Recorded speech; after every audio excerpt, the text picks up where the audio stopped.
네, 안녕하십니까. 네, 반갑습니다. 자, 이제 오늘부터 시작해서 이제 시험 칠 때까지 또 1년 동안 같이 할 민법 강의하고 있는 원장입니다. 자, 오늘은 원래 10시부터 시작입니다. 오전반이. 10시부터 1시까지인데, 오늘은 조금 일찍 12시 반쯤 마치겠습니다. 자, 일단 오늘 프린트물 보세요. 프린트물. 이게 이제 11월, 12월 계속 가지고 다녀야 돼요, 이거요. 이거하고 이제 교과서하고 같이 갈 거거든요. 자, 맨 위에 보면 이제 민법. 자, 일단, 오리엔테이션 오신 분은 조금 들었겠지만, 오리엔테이션 안 오신 분을 위해서 처음부터 갑니다. 민법이 이제 우리 시험 중에 가장 어려워요. 가장 어렵고, 법의 가장 기본이 민법입니다. 법이라는 것은 그 사이에 여러 가지 논란이 있지만 법은 우리 공부하는 권리 의무라고 생각하세요. 권리 의무를 규정한 사회 규범입니다. 권리 의무. 권리가 뭐냐? 권리는 쉽게도 이익이라고 이익. 한자는 시험에 안 나옵니다. 권리는 이익입니다. 이익. 자, 그래서 법이 보호하는 이익을 권리라 그래. 이익. 권리. 다음, 의무는 이제 우리가 이제 이행해야 될 부담, 짐이죠, 짐, 부담입니다. 자, 그러면 우리 법은 이제 권리가 좋은 거잖아. 권리가 또 이익이니까. 의무는 부담, 좀 안 좋은 거죠. 그래서 이 법을 권리 위주로 만들어요. 민법은 이제 총 5편으로 되어 있습니다. 5편. 총 5편 있죠. 5편. 자, 거기 보세요. 민법은 1편을 총칙이라 그래요. 총칙. 조그마한 글씨로 되어 있죠. 총칙. 총칙에서 우리 시험 범위가 법률행위예요. 법률행위. 맨 오른쪽에 보면 몇 문제 나온다고 되어 있죠? 10문제라고 되어 있죠? 민법 총칙이 이 중에서 법률행위만 시험 범위예요. 법률행위만. 그래서 법은 항상 1조부터 시작하는데 우리는 103조부터 시험 범위에 들어갑니다. 103조부터. 자, 그래서 법률행위가 103조부터예요. 자, 10문제가 나옵니다. 10문제. 그러면 한 문제당 2.5점이니까 25점이에요. 25점. 그리고 이 총칙이 좀 어렵습니다. 추상적인 용어를 사용하니까. 그 다음에 이게 이제 추상적인 총칙, 그러니까 우리 권리를 총망라적인 규칙이라 그래요. 굉장히 추상적 용어를 많이 사용해요. 이 법률행위란 말을 쓰잖아요. 그죠? 법률행위.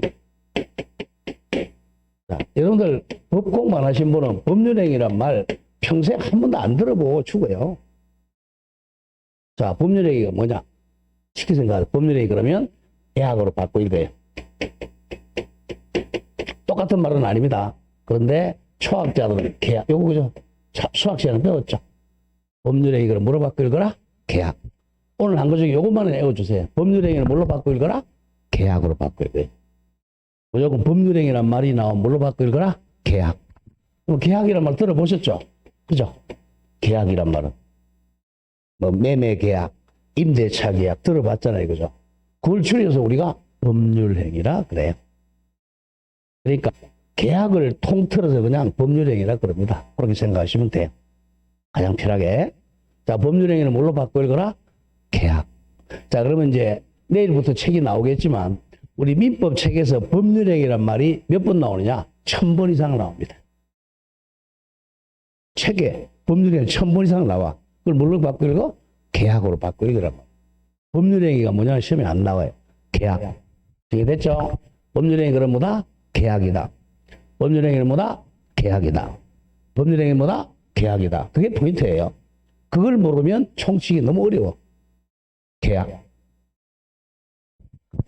근데 이렇게 했지만 똑같은 말은 아니죠? 계약이 아닌 법률행위 있기는 있어. 근데 예외야, 예외. 자, 그러면 이제 법률행위, 즉 계약이 10문제 나온다는 거예요. 가장 추상적인 용어를 사용합니다. 추상적이다. 추상적이니까 조금 어려워요. 처음에는 어렵지만 나중에는 쉬워져요. 그 다음 이제 이걸 총론이라 그러고 총칙이 그다음 나머지 각칙입니다. 각칙이 4개. 각칙, 이제 구체적으로 권리를 나눠놓게 되는 거죠. 자, 각칙에 2편. 2편이 뭐라고 되어 있죠? 물권이라고 되어 있죠? 이 물건에 관한 권리를 물권이라 그래. 거기 이제 2편에서 물권이라 그랬죠? 물건에 관한 권리입니다. 물건. 또 바로 옆에 2편. 물건은 물건. 물건에 관한 권리야. 그러면 요거는 뭐라 그러냐면 물건은 지배권이라 그래요. 물건은 지배권이다. 그래서 지배를 해서 이익을 얻는 권리를 물권이라 그래. 물건을 지배하는 권리입니다. 객체가 바로 옆에 요건 기억합니다. 그러면 지배를 당하는 객체가 바로 물건입니다. 지배를 당하는 객체가 물건이야. 그럼 물건이 뭔지를 알아야 되겠죠? 물건이 뭐냐? 자, 이게 또 학교는 시간에도 물건이 나와요. 원래 첫 문제가 이제 우리 물건 나온 거죠. 정착 물건이 아닌 것 다 배워서 가시그 수목 이런 거 나온단 말이에요. 그러니까 민법을 알아야 다른 거 다 되는 거예요. 물건이 뭐냐? 나중에 또 배울 거란 말이야. 객체 우리 물건 보통 이죠. 지우개, 볼펜, 안경, 신발 이런 게 물건이잖아요. 그죠? 자동차 이런 거. 나중에 나오겠지만 물건은 크게 이제 2개로 나눠요. 적지 마세요. 그냥 물건은 크게 부동산 아니면 동산입니다. 부동산 아니면 동산. 요 정도 기억하죠? 물건은 뭐로 나눈다? 부동산하고 동산입니다. 부동산이 뭐냐? 동산이 뭐냐? 그것도 민법에 나와 있어요. 자, 우리 이제 법을 안 배운 사람 부동산이 뭐냐 물어볼게요. 부동산이 뭐예요? 에? 어떻게 해요? 예, 움직이지 않는 거 맞는 얘기예요. 예. 움직이지 않는 거 맞는 얘기입니다. 근데 법에는 그렇게 안 돼 있어요, 이제. 그러면 딱 뒤에 한번 볼까요? 자, 맨 뒷장 넘겨보세요. 맨 뒷장. 첫 시간이니까 공부하는 방법론이야. 맨 뒷장 보면, 자, 거기 밑에서 한 10번째 제 98조 이렇게 돼 있죠. 뭐라고 돼 있어요? 가로 열고. 물건의 정의란 말 찾았어요? 맨 뒤에 장. 찾았어요? 제 98조에서 물건의 정의 찾았습니까? 맨 뒷장, 맨 뒷면. 한 장 더 넘겨보세요. 맨 뒤에. 네, 맨 뒤에. 거기 찾았습니까? 제 98조 물건의 정의. 이렇게 딱 법에 정해져 있어, 물건. 자, 한번 그냥 읽어보겠습니다. 본법에서, 본법이 민법이에요. 자, 민법에서 물건이라 하면, 자, 물건. 유체물 및 전기 기타 관리할 수 있는 자연력을 말한다. 자, 물건은 앞에는 안 해도 돼. 물건이란 맨 뒤에 관리할 수 있는 자연력을 물건이라 그래. 관리할 수 있는 자연력. 그러니까 관리 가능한 자연력이 물건입니다. 자, 관리 가능한. 자, 관리가 가능해요. 자, 그러면 관리할 수 없는 것은 물건이 아니야. 사람 관리돼야 안 돼. 사람 관리할 수 있습니까? 에? 내가 놓은 자식들 관리되던가요? 안 되죠. 사람은 물건이 아닙니다. 그래서 저 사람은 물건이에요. 그럼 법적으로는 X입니다. 자, 그러면 관리 가능해. 그럼 전기 이거 관리 가능하나요? 전기. 껐다 켰다 하죠. 그죠? 관리 가능하죠? 물건이에요. 아시겠죠? 그죠? 자, 그 밑에 보면 요거는 최소한도 나중에 암기해야 돼. 물건이 아닌 것. 자, 권리입니다. 권리. 권리. 한 10년 전에 한번 나왔던 아파트 분양권. 요거는 권리야. 권리는 물건이 아니에요. 다음 해, 달, 별, 바다, 사람 등은 관리가 불가능하니까 물건이 아닙니다. 요 정도로 상기적으로 알아야 됩니다. 권리, 한번 나온 게 권리하고 사람이 나왔어요. 권리, 사람, 해, 달, 별은 물건이 아니에요.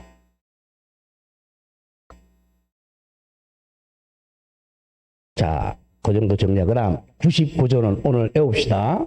제99조 부동산하고 동산. 자, 1항. 자, 우리가 법을 만들 때 제99조 이렇게 돼 있죠. 자, 여기 이제 1번, 2번, 이거 번자가 아니고 항자입니다.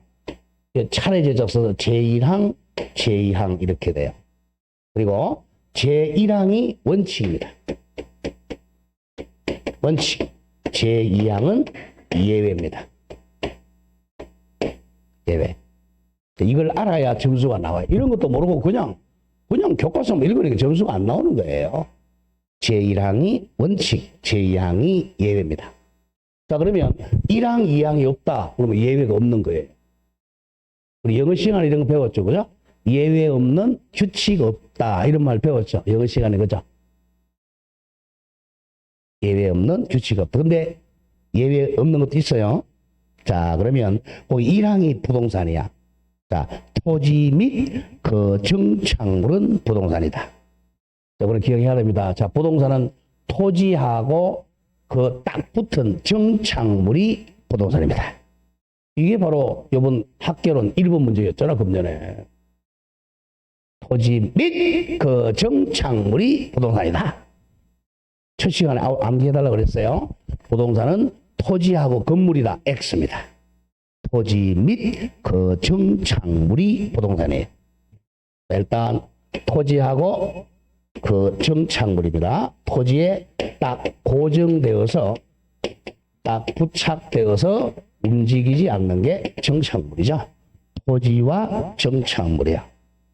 정착물의 대표식이 내가 뭐야? 바로 건물이죠. 그죠? 자, 거기 보세요. 토지 및 그 정착물이 부동산입니다. 이제 됐죠? 그죠? 남들이 부동산을 물으면 뭐라 그래? 토지와 그 정착물이다. 이렇게 나와야 돼요. 토지와 건물이다. X입니다. 그게 바로 법이에요. 법은 정확해야 됩니다. 정확하지 않으면 틀려요. 여기까지 문제. 자, 토지와 건물은 부동산이다. X입니다. 토지 및 그 정착물이 부동산입니다. 자, 그럼 부동산을 외웠어요. 그럼 나머지 2항이죠. 자, 부동산 이외의 물건은 동산이다. 이거죠. 왜 부동산이 원칙이냐면 부동산이 효용성이 높고 비싸잖아. 이거죠. 토지 및 그 정착물이 부동산이고 정착되지 않으면 동산입니다. 그게 제2항입니다. 부동산이 아닌 물건은 동산입니다. 그러면 이제 99조를 묶으면 자, 동산 물건은 뭡니까? 물건은 결국은 관리 가능한 자연력이라 그랬어요. 자연력이 뭐냐면 고체, 액체, 기체예요. 관리 가능한 고체, 액체, 기체는 물건입니다. 물건을 또 어떻게 나눈다? 부동산하고 동산으로 나눠요. 그러면 왜 골치 아프게 부동산하고 동산을 이렇게 나누느냐 이거예요. 나누는 이유가 자, 이 사람의 소유자가 누군지를 알리는 걸 공시 방법이라고 그래. 공시하는 방법. 권리자가 누구냐를 남한테 알리는 걸 공시라 그래. 공시. 그러면 요걸 기억합시다. 부동산은 등기로 공시합니다. 등기부. 등기부에다가 소유자 홍길동 이렇게 적어요. 자, 그럼 내가 땅이나 내가 건물을 샀다. 빨리 뭐 해야 돼요? 등기를 해야 돼. 등기. 그래야 내가 소유자가 돼요. 부동산은 공시를 등기로 합니다. 등기. 다음 동산은 자, 손에 가지는 게 점유하는 거예요. 자, 점유. 가지고 있는 게 점유입니다. 점유. 점유가 뭐다? 가지고 있는 것. 현재 여러분들 손에 뭐 가지고 있어요? 볼펜 가지고 있죠? 볼펜이 여러분들이 소유자라고 남한테 공시하고 있는 거예요. 옷 내가 입고 있죠? 내가 점유하고 있잖아. 이 옷 내가 소유자라는 거죠. 신발 여러분들 소유자예요. 핸드폰. 동산은 점유가 공시하는 방법입니다. 부동산은 뭐예요? 등기입니다. 자, 내가 이 집에 살아도 내 앞으로 등기가 안 돼 있으면 내가 소유자가 아니야. 무조건 소유자가 되면 부동산은 등기를 해야 돼. 등기. 동산은 점유, 부동산은 등기. 뭐가 더 확실해요? 뭐가 더 등기가 확실해요? 점유가 확실해요? 뭐가 확실합니까? 그래, 등기 확실하죠. 국가장부잖아요. 그러니까 부동산은 중요한 국가장부인 등기부에다가 소유자라고 이름 적어야 되는 거고, 동산은 뭐 싸니까 그냥 가지고 있으면 소유자라는 거예요. 네? 그거는 무효등기 얘기고요. 그게 잘못된 거예요. 부동산은 비싸니까 국가정보에 이름 올려주는 거예요. 오히려 동산이 더 나쁜 사람 많죠. 남 물고 훔친 사람 많잖아요. 길가에 주는 사람 많고. 그래서 일단은 그 사람을 소유자로 추정해 주는 거예요. 그래서 동산은 선의취득이 되는 거고 부동산은 선의취득 인정을 안 해요. 그 개념이 잘못된 거예요. 공신력은 그런 뜻이 아닙니다. 그래서 부동산은 확실하게 뭘 한다? 등기부에 소유자 이름 적어야 돼요. 그게 중요합니다. 그래서 부동산이 중요하고 동산은 별로 안 중요해요. 우리 시험은 동산은 시험 범위가 아니에요. 우리는 부동산 중개사 시험이니까 부동산만 시험에 나와. 아시겠죠? 동산은 시험 범위가 아니에요. 아니지만 부동산이 아닌 동산이 무슨 뜻인지 알아야 돼. 자, 그럼 맨 밑에 보세요. 당구장 표시 2개 있죠. 여기서 한 문제는 꼭 나와요. 아직까지 몰라. 그냥 한번 설치 읽고 갑니다. 대표적인 부동산의 건물이야. 건물. 그리고 농작물도 우리 민법에서는 부동산으로 봅니다. 농작물도. 근데 학교는 시간에는 동산으로 봐요. 거기 차이야. 농작물. 다음 임모. 명인망보를 갖춘 미분리 과실. 명인망보를 갖춘 수목.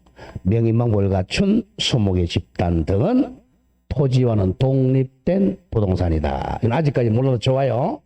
그러면 이제 우리 첫날 배운 프린트물에 맨 뒷장에 뭐가 있다? 머리에 그릴 게 물건의 개념과 부동산의 개념이 있더라. 그 정도만 알면 돼. 이걸 계속 11월, 12월 때 한단 말이야. 자, 이걸 배우는 게 바로 물건이에요. 그러니까 물건을 지배하는 권리가 물건이다. 여기서 몇 문제 나온다? 앞으로 돌아오세요. 물건은 객체가 물건을 지배합니다. 14문제. 25점이 아니라 35점이에요. 오타 났습니다. 25점이 아니라 몇 점이에요? 35점. 맨 오른쪽 가로 안에 거. 14문제. 25점이 아니라 몇 점? 35점이야. 물건이 3분의 1이에요. 쉽게 해서 부동산이 3분의 1 시험 나온다는 거야. 이제 부동산하고 관련된 뭘 또 잘해야 돼? 등기 잘해야죠. 다음에 이제 그 소유자는 등기부에 이름 올려요. 근데 이 토지의 면적이 얼마냐? 이게 뭐야? 소재 주소가 어디냐? 그거는 어디다 적어요? 토지대장에다가 올린단 말이야. 그럼 토지대장을 배우는 게 지적법이고 등기법을 배우는 게 등기법이에요. 근데 그걸 배우는 게 우리 중개사 시험이에요. 그래서 양이 많다는 거야. 그것의 기초가 뭐다? 민법이라는 거야. 그 제가 이제 우리 11월 달 민법 이틀하고 12월 달도 민법 이틀해요. 기초를 확실하게 하기 위해서. 그래서 시험에 잘 합격합니다. 대한민국에 11월 달에 민법 이틀 안 하고 대한민국 우리나라 학원밖에 없어요. 나는 한번 일찍하고 말아. 잠깐만 요거 가지고. 자, 그러면 이제 물건은 뭐다? 객체인 물건을 지배하는 권리입니다. 지배권. 자, 지배한다는 것은 꽉 장악하고 있다는 거예요. 지배. 확실한 지배하려면 멱살이 잡고 가시면 돼. 근데 부동산은 뭘로 지배한다? 등기로 지배한다는 거예요. 국가정보로. 동산은 점유해서 지배한다. 그걸 배우는 게 물건이야. 그 물건의 대표가 조금 이따 배우겠지만 소유권이에요. 소유권이 대표적인 물건이야. 다음 제3편 갑니다. 3편은 채권입니다. 채권. 첫째 장 맨 위에 아직 한 페이지 안 나가서 맨 위에 제3편 채권은 청구권이에요.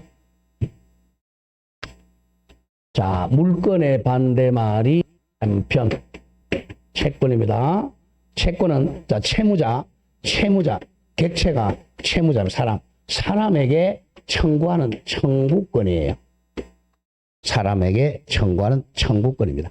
자, 채권은 청구하는 권리야. 뭐 대표적인 애가 근데 갑이 을한테 돈을 100만 원 빌려줬다.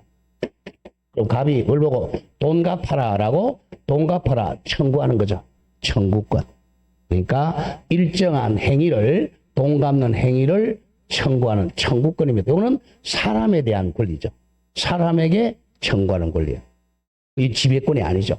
근데 물건은 물건을 지배하는 권리죠. 객체가 물건이고 부동산하고 동산이고 채권은 사람의 행위입니다. 객체가. 옆에 보세요. 객체 정확하게 얘기해야 돼. 객체는 급부 같은 말 채무자의 행위입니다. 급부를 청구하는 권리다. 급부가 바로 채무자의 행위입니다. 돈 빌려줬다. 돈 갚아라는 행위 청구권. 내가 만약에 이 부동산을 샀다. 자, 이 집을 샀어요. 샀으면 매수인이 매도인에게 소유권 이전 청구권, 이걸 채권이라 그래요. 그러니까 소유권 이전하라는 행위를 청구하는 소유권 이전 청구권, 이걸 채권이라고 합니다. 아직까지 이해가 잘 안 돼요. 지금 이해되면 박사죠. 자, 그래서 이제 소유권, 그럼 물건이야. 근데 소유권 이전 청구권, 그러면 채권이에요. 자, 그걸 소유권 이전 청구권을 채무자의 행위, 이렇게 얘기합니다. 이게 10문제 25점이에요. 자, 1편 총칙 법리 10문제. 2편 물건을 지배하는 지배권 14문제. 채권은 행위 급부 청구권 10문제. 자, 그래서 2편, 3편을 이걸 합해가지고 우리가 또 물건과 채권 합해서 우리가 재산권이라 그래요. 재산에 대한 권리라는 거죠. 재산에 대한 권리. 재산권.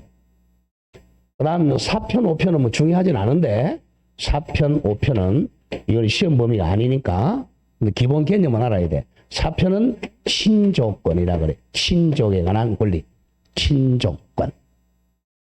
자, 우리 친족은 뭐 시험 범위는 아니지만 우리 8촌입니다. 8촌 이내, 8촌 이내를 친족이라 그래요. 8촌 이내 친족권.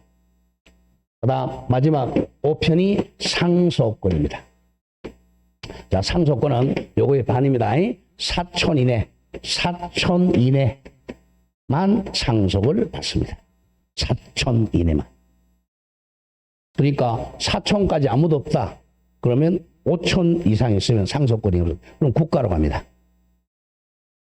자, 그럼 요 두 개를 합해서 친족권하고 상속권 합해가지고 우리가 이걸 신분권이라 그래. 신분권. 또는 같은 말이 가족권이라고도 해요. 가족권, 신분권. 그럼 요거는 묶으면 결국 우리 민법은, 자 보세요. 민법은 자, 재산에 관한 권리와 가족에 관한 권리를 규정한 사회규범이 민법입니다. 자, 민법은 결국은 재산에 관한 이익과 가족에 관한 이익을 규정한 권리 의무를 규정한 게 민법이에요. 한자로 쓰는 거죠? 민법. 자, 그러면 이 중에서 이제 우리는 부동산 중개사 시험이니까 요거는 시험 범위에 빠집니다. 시험 범위가 아니에요. 요 위에 이제 1편 총칙, 2편 물건, 3편 채권만 시험 범위야. 요게 이제 10문제. 요게 이제 14문제.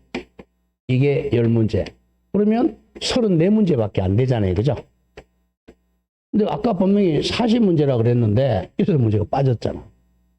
요걸 빼고 이걸 시험 범위에 빠지고 우리 옛날에 고시공부는 시험 다 나와요. 신종상부. 근데 우리는 여기 빠지고 여기 뭘 넣느냐 하면 특별법이라는 게 있어요. 이걸 민사특별법을 시험 범위에 넣습니다. 특별한 법. 자, 그럼 민법은 결국 일반법이라 그래요. 일반법이라는 것은 모든 사람에게 다 적용되는 걸 일반법이라 그래요. 대한민국에 있는 모든 사람, 대한민국 국민이든 외국이든 다 적용돼요. 근데 특별법은 특별한 사람이나 특별한 사항에만 적용되는 걸 특별법이라 그래. 특별법이 그 밑에 나오죠. 보세요. 민사특별법 6문제 15점 적혀 있죠. 바로 밑에 민사특별법. 자, 그 5개. 1. 주임법. 주임법은 살짝 적어 놔보세요. 주택 임차인 보호하는 법입니다. 주택 임차인 보호법 줄여서 주임법이라 그래요. 주택 임차인 보호법. 우리 임대인하고 임차인이 있으면 누가 경제적 약자예요? 누가 약자입니까? 임대인이 약자야, 임차인이 약자야? 되게 임차인이 약자죠. 그래서 이제 좀 약자인 주택 임차인을 보호하기 위해서 특별법을 만든 게 주임법입니다. 그 다음 2번은 상임법은 상가임차인 보호법이야. 상가임차인. 상임법. 다음 3번에 가담법은 요거는 자 살짝 적으세요. 저당권에 대한 특별법.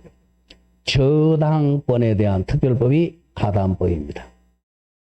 저당권을 알아야 가담법이 이해가 돼요. 저당권에 대한 특별법입니다.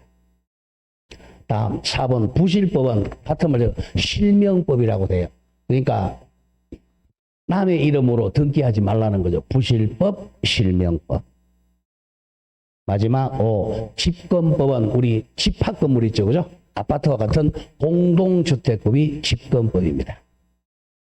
여기서 6문제가 나와. 대개 보면 주임법이 2문제, 나머지는 1문제씩 상임법 하나, 가담법 하나, 부실법 하나, 집권법 하나 이렇게 나옵니다. 자, 이렇게 해서 40문제가 만들어집니다. 자, 그럼 저 맨 뒤로 한번 가볼까요? 특별법도. 자, 원래 이제 특별법 이름만 보고 가죠. 11쪽 펴보세요. 11쪽. 페이지는 맨 밑에 있습니다. 11쪽 펴면 제4편에서 민사특별법 법 6문제 15점. 그 제1장이 주택임대차 보호법. 요걸 줄여서 주임법이라 그래요. 그 다음 제2장 법 이름만 기억합니다. 상가건물 임대차 보호법. 요걸 줄여서 상임법. 3장 가등기 담보 등에 관한 법률. 요걸 줄여서 가담법. 제4장이 부동산 실권리자 명의등기에 관한 법률. 줄여서 부실법 실명법이라 그래요. 우리 금융실명제죠, 그죠? 근데 부동산 실명제가 바로 부실법입니다. 마지막 이제 5장이 자 공동주택 집합건물 소유 및 관리에 관한 법률. 줄여서 집권법입니다. 이렇게 구성이 돼요. 자, 그러면 우리 시험 범위 정도는 기억하고 되겠죠? 우리 1편이 뭐라고요? 총칙. 항상 공부할 때 총칙, 민법, 총칙. 항상 이제 몇 문제씩 나오는 거를 머리에 그리고 공부해야 됩니다. 2편이 물권 14문제. 가장 많이 나오죠. 그 다음에 자, 우리가 채권 계약법. 정확하게 채권 계약법. 이렇게 해서 채권법이라고도 하기도 하고 계약법이라고 하기도 합니다. 정확하게는 채권 계약법이에요. 왜냐하면 계약은 채권 계약도 있고 물권 계약도 있기 때문에 그래요. 채권 계약법 요게 10문제. 그 다음에 민사 특별법 줄여서 특별법 6문제. 이렇게 해서 40문제로 이루어집니다.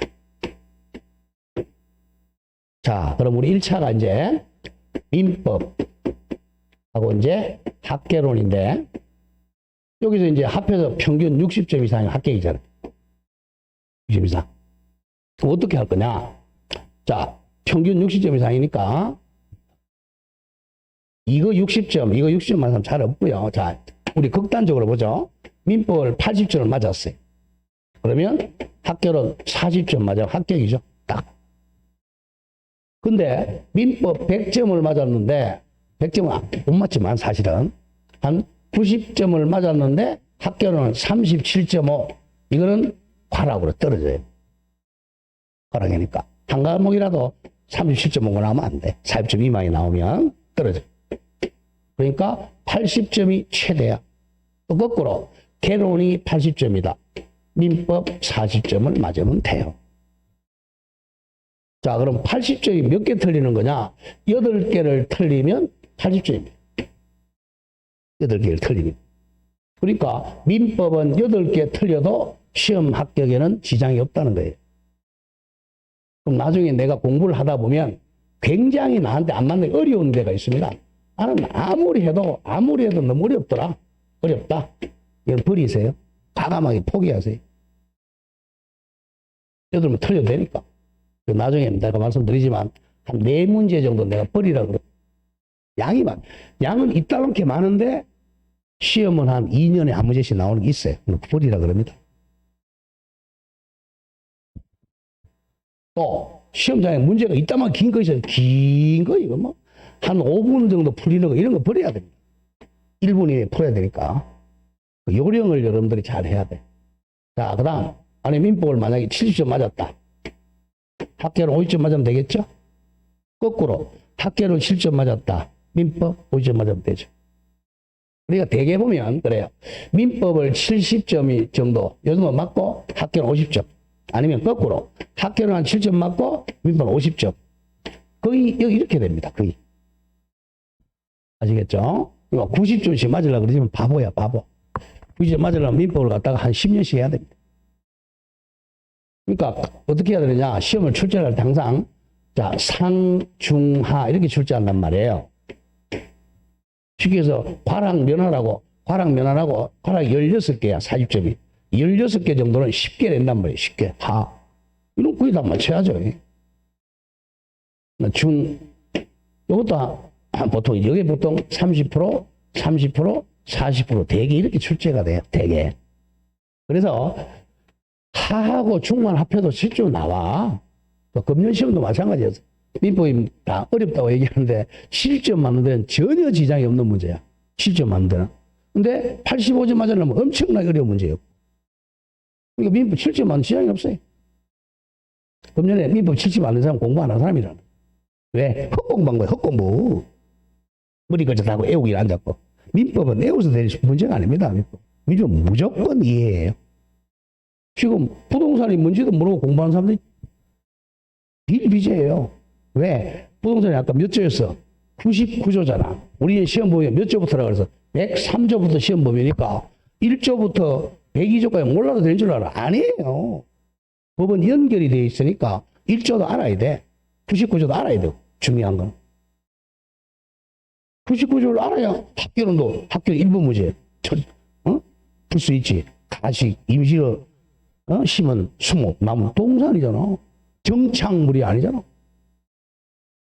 정착물이라면 어디서 나와? 바로 민법 99조에서 나온단 말이야. 그것도 모르고 학교는 시간에 딸딸딸딸 외우려고 그러는 거야.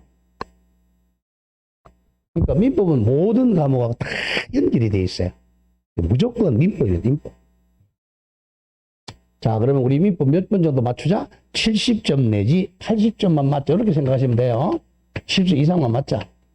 그리고 합격은 반타자 이상 하면 합격합니다. 이게 공부해. 이걸 90점 맞는다. 90점 맞으려면요. 철회가지고 고시공 마세요. 자, 그래서 이제 90점 맞게까지는 강의를 하지 않고 한 7점 이상, 한 80점 정도 맞게끔 딱딱딱 정리해 나가요. 자, 그러면 이제 이렇게 봤을 때 뭐가 제일 중요해요? 물건이 제일 중요하죠? 자, 여기서 맨 처음에 총칙이 좀 어렵다 그랬어요. 어렵다. 왜 그러냐면 이게 추상적인 용어이기 때문에 아까 법률행위라고 그랬잖아요. 법률행위가 뭔지도 몰라요. 아까 이제 계약으로 받고 있자. 얼마나 쉬워요. 그걸 알면 쉬워.